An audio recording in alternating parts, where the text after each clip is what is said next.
Ndio. Because atakuwa amebakisha sijui 1 year up to next year. So the best thing, hii commission imuunde apatiwe whatever balance yake atoke, because he is the problem. We cannot have free and fair election with a person called Marjan, who is already renewed mathematics, renew kila kitu. Baito mwe ndo nasia. Kwa hui, nye naiti yeningu kwa tanyamumbia. Bahati nzaikone, iba hata wakakwaikwa. Toka nzaikone, tigo. Iba hane nzaikone, nenda mumbaki kishie nye kwate mundume mbia. Inyo muku mezia indele. Alama kwa zemo kumezia nzele koko yolo. Twenda ndugu huyu Rigiji haogopi. Ndio nikasema kule Nyandarua, I wish I had met Rigiji before William Ruto met him. Kuna mtu ambaye roho safi na mama pia anamuombea. It is amazing. I enjoy this fellowship apart from anything else, because we talk freely. Hatuna woga, hatuna nini. Kwa hivyo wengine wanaogopa hii, wanaona watu watafika, wataenda kuangua. Not definitely, we are going your own. I must tell William Ruto that a man has to endure the natural consequences of his own actions. Now that's a very basic principle. Kumwelimisha tu kidogo. So that he chose kusema huyo jamaa, and today hakuna mtu ameeleza Kenya kwa nini Rigiji alikuwa impeached.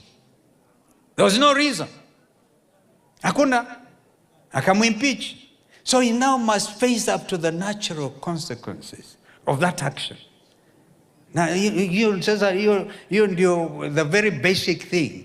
And if he has a difficulty with that one, I can explain to him. Because anajenga sisi ni wajinga, we'll tell him. And I don't have to defend. We don't have to really talk about these things. Mambo upuzi ya kuambiwa Singapore, I say first of all, is diplomatically embarrassing. You don't compare your country with another country. You do what Kibaki and ourselves did. Vision 2030.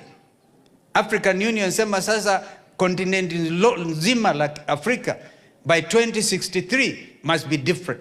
You can even talk about Vision 100. Kenya at 100 years. You cannot say Kenya ni aibu. Hata watu wa Singapore wanaona hawa ni watu aina gani. But so this thing is a flop, and is another attempt kusema hustler fund, hustler fund, hustler.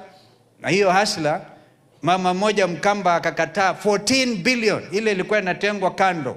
14 billion ya kusaidia, it was supposed to go to NSSF. Exactly kama hii ambao naendelea now, 3,000. Huyo mama akaambiwa sign 14 million shillings check.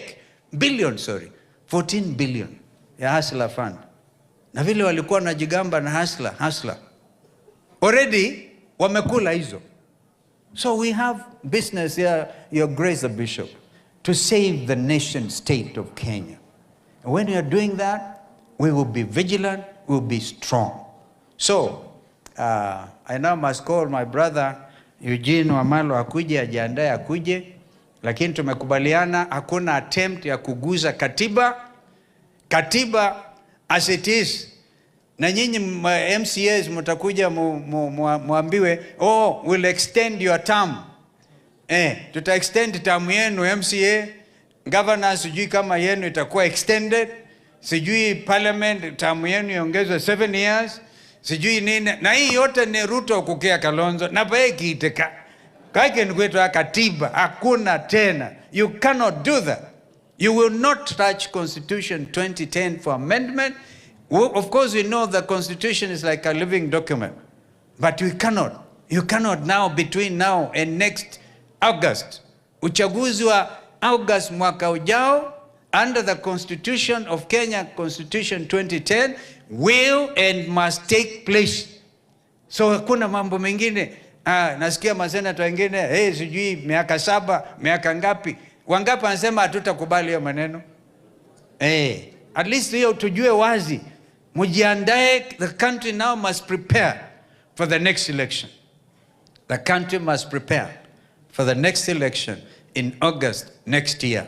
And the church also stand firm.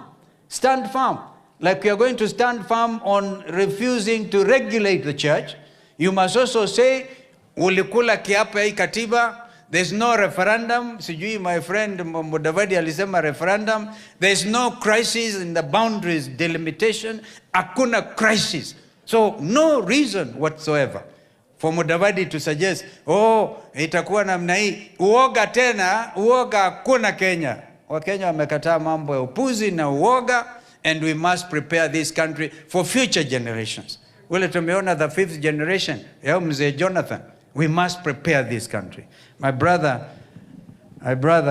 who has been, we've covered the length and the breadth of this country in the last 3 years with my brother Eugene Wamala. Kuja pia uomboleze na hii familia. Thank you.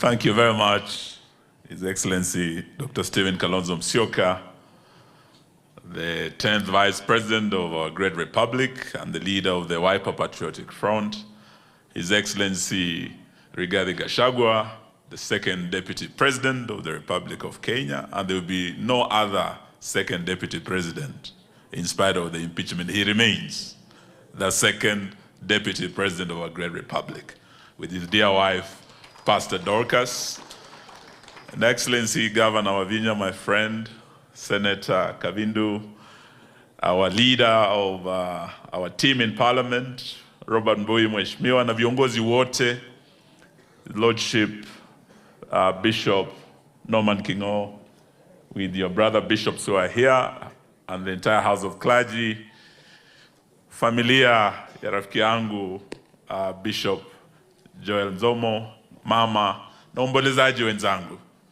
Mwaini Museo, Mavinda Onde, asanteni kutupa nafasi hii, tuje tuomboleze nanyi, na tuseme pole sana kwa rafiki yetu Bishop Joel Nzomo ambaye tumekuwa naye sehemu nyingi sana za nchi hii.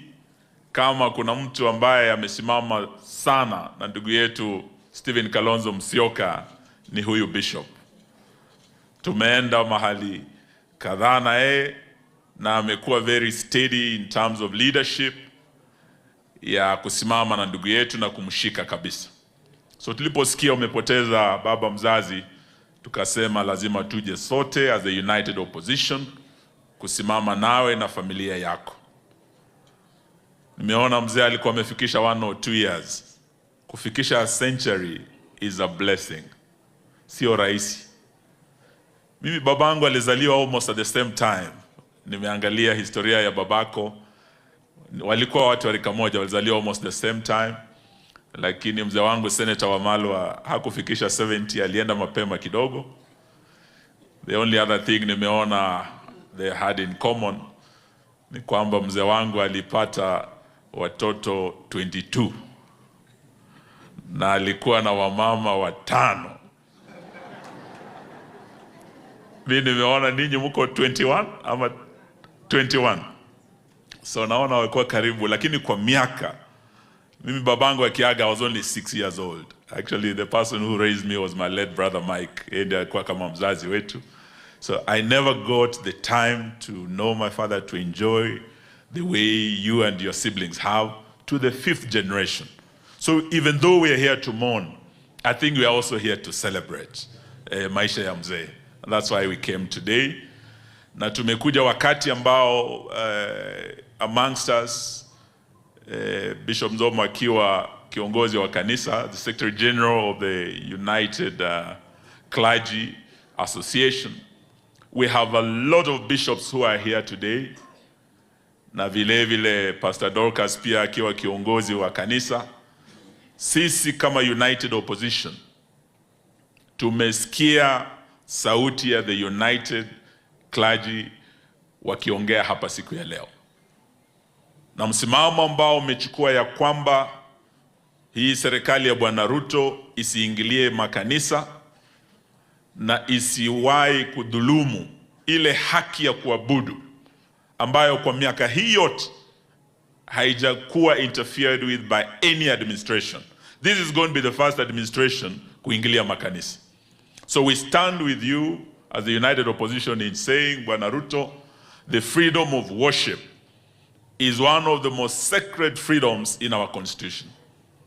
Na sisi kama upinzani hatutakubali hii serikali iweze kuinterfere with that sacred freedom ambayo ina guarantee freedom of worship to all of us. Sio tu makanisa, sisi sote tukiwa wa Kenya. So Bwana Mbui, kazi kwenu, sababu we know that will come to parliament. Na watu wa Kadhiani, we are very proud of the member of parliament ambaye ametupa huyu Bwana Robert Mbui. Yeye amekuwa ndio komanda katika bunge